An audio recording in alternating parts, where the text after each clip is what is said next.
Hello dear students. So today again I am here with one new topic and today's topic is words and sentences. Let's start.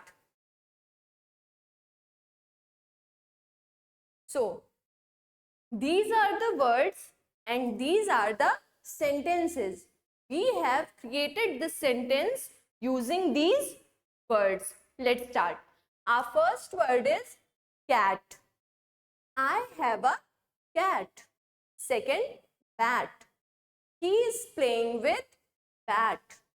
Third, mat. The cat is sitting on the mat.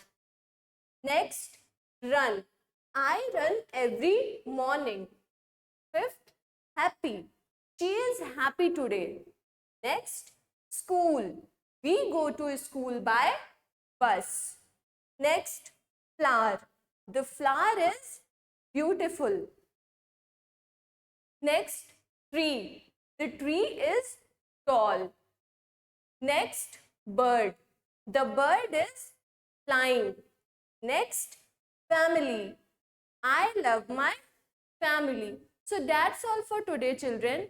I hope आपने previous video revise किया होगा और उसकी practice की होगी और अब आप इस वीडियो को रिवाइज करिएगा और इसकी प्रैक्टिस करेंगे. Okay, thank you.